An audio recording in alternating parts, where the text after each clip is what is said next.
What's it like to be in the middle of the sky with the parachute on your back while you stare directly at death? The panic, the horror, and the helplessness of the situation, your brain racking all the possible ways you can help yourself while the wind tears your skin, and all you can feel is the gravity pulling you down and your heart beating in your ears. That's exactly what happened to Vince Reffet, one of Dubai's jetmen whose flights over the world's tallest building and beside a jumbo jet with engines strapped to his back stunned internet spectators. Died in November 2020 while practicing in the Arabian sheikhdom's deserts, according to his organization. Vincent Reffet, 36, of Annecy, France, was killed during the training, according to Jetmen Dubai. The organization provided no further details, but stated that it was working closely with all relevant authorities. Vince was a talented athlete and a much-loved and respected member of our team, the team stated in a statement. Our thoughts and prayers are with his family and all those who knew and worked with him. The incident was not immediately acknowledged by Dubai police either. The General Civil Aviation Authority of the United Arab Emirates, which examines all aviation incidents in the Federation of 7 Sheikdoms, did not immediately respond to a request for comment. The 36-year-old's flights over the Gulf City seafront and the Alps went viral.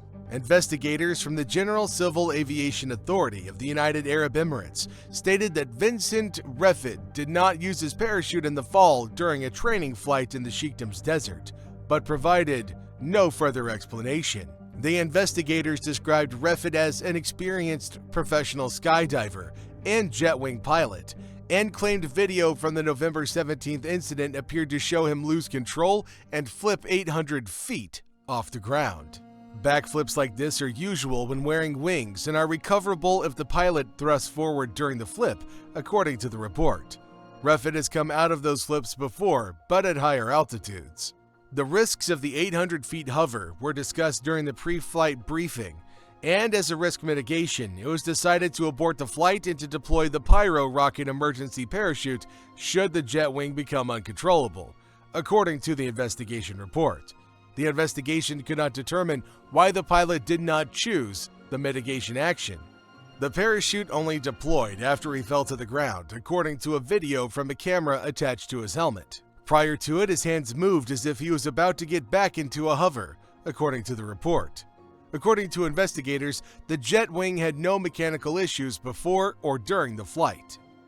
According to the article, the training flight would imitate a ground takeoff, a triangular flight, and a jet-powered landing on an 800-foot platform.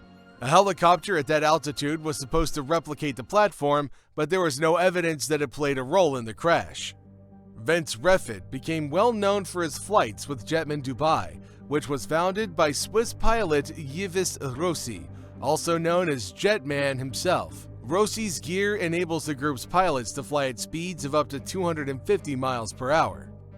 He previously won gold medals as a free-flying skydiver on a team and as an extreme athlete sponsored by Red Bull. His parents were also skydivers, so adrenaline rushes were in his blood.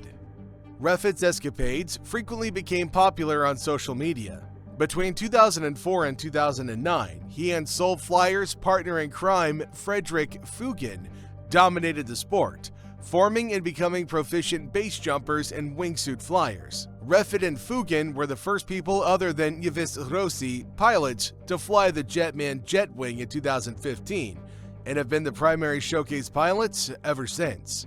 He soared in jets, leaped from the Burj Khalifa, and shot the gap at China's iconic Heaven's Gate. Only a few people in history have experienced what this exceptional man has.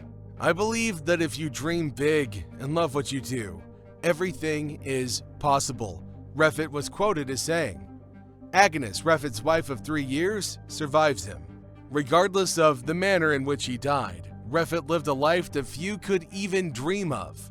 He made his first solo jump in 2000, the son of veteran skydivers, and went on to become a world champion in free flying, a team skydiving event that includes vertical body rotations and far faster speeds than typical belly-down freefall. The jetmen have flown past the Burj Khalifa and other landmarks in Dubai under the X Dubai brand, which is affiliated with Dubai's Crown Prince, Sheikh Hamdan bin Muhammad bin Rashid Al Maktoum.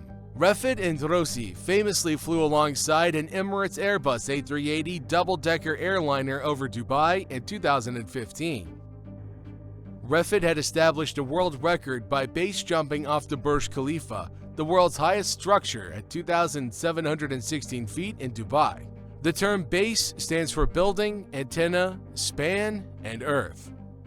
Vincent Reffet was a professional skydiver. He had 17,000 parachute jumps and 1,400 base jumps under his belt. In 2002, he began wingsuit flying. He was a parachute instructor, jetman pilot, licensed private pilot, wind tunnel instructor, 1,000 hours total, and speed riding pioneer and trainer. However, the general public in Dubai became acquainted with Reffet as a member of Jetman Dubai. Yves Rossi, a Swiss adventurer, formed the organization. According to other sources, he was a protege of the daredevil Yves Rossi, who was the first person that used a 4-engine carbon Kevlar wing strapped to their backs. CNN reports that the wingsuit is powered by 4 mini-jet engines.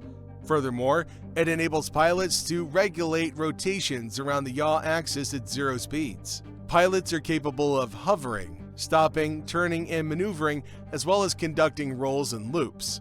The wings have a range of 30 miles, a top speed of over 248 miles per hour, and a maximum altitude of 20,000 feet. Reffet took off from the ground in Dubai in February 2020, rather than from a helicopter or a very tall building like in prior flights. This was the first ground descent. A new computerized stabilization system that allowed for hovering flight allowed for this to happen. Reffet's top speed was reported to be 150 miles per hour, with the wingsuit reaching an altitude of 6,000 feet. He landed safely by using a parachute. Prior to his death, Reffet told the press media about the benefits of the jetpack. It's the sensation of freedom. Already, when I'm skydiving, I have this feeling of freedom. I can pretty much go where I want, but always going down, Reffet said in 2006. With this machine, I can fly like a bird. The same machine that he was strapped to when he fell to his death. His death raised a lot of questions that are still unanswered even today after 3 years of his death. Where did his corpse go? Why did nobody even try to recover it? Most of all, why did everyone refuse to acknowledge his death? Or even look into it and see if there were any loopholes or problems? Was there a bigger reason for his death? What part of the machine failed exactly? Was it a cover-up for a mistake? What was this unfortunate accident? Was it even really an accident? And furthermore, the lingering question on everybody's mind: what really happened?